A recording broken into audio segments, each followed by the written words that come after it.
Hey guys, welcome back to Hype RC. In today's video, we have the newest tire release from Injora. These are the 70mm Swamp Claws. These things are absolutely massive. They come in an S5 compound and they come on a 1.3 bead lock. Now, they do not recommend these for 1/24th and 1/18th scale rigs with the body. You basically kind of have to have a comp style rig. So this is my 1/18th TRX4M comp build. It's got extra wide axles on it. So we're going to go ahead and give these a go on this rig, but let's get over to the bench and see exactly what comes in the package. All right, guys, let's go ahead and take an up-close look at what comes in the package. I like how Injora sends these in a Ziploc bag. That way it keeps these tires nice and fresh and sticky in here. So, man, these things are absolutely monstrous. They are super sticky, as you can tell. The stickers that Injora sends with them are just stuck to the bottom. Now, these are not mounted up.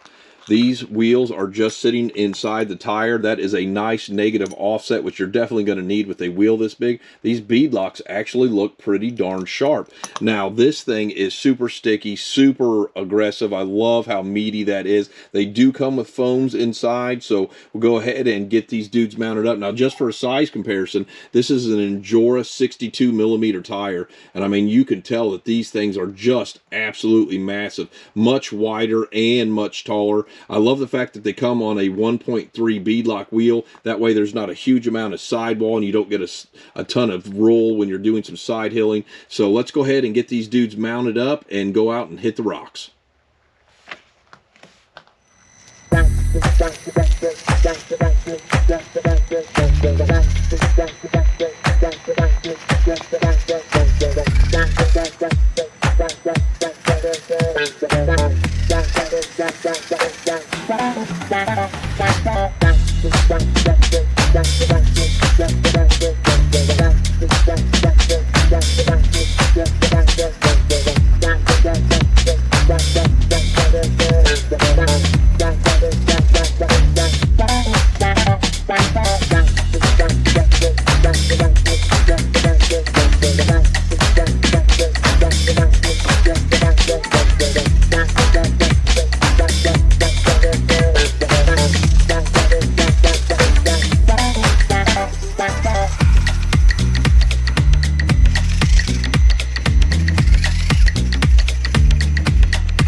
Alright guys, I had an absolute blast getting out and test running the 70mm Swamp Claws from Injora, and personally, I am completely blown away by the performance of these. I have a favorite 1.0 tire, and that is the Injora 65mm comp pin tire, and these have got me through a lot of different courses and a lot of different lines, and I could not run this rig forward and backwards on my 10th scale course. And as you can see in the video, I did it with flying colors by only switching out to the 70mm Swamp Claw tires. So let's go over the pros and the one con for these tires. The pros are the S5 compound, and this tread pattern is absolutely amazing. These things literally did claw over the top of every obstacle that I put in front of them. The next major pro for these is it's $35 for a set of 1.3 bead locks, foams, and S5 compound tires. Like, dude, that is the best deal going for a set of tires for an 18th scale rig right now. And the fact that they performed so well on top of, I would have paid $55 for these.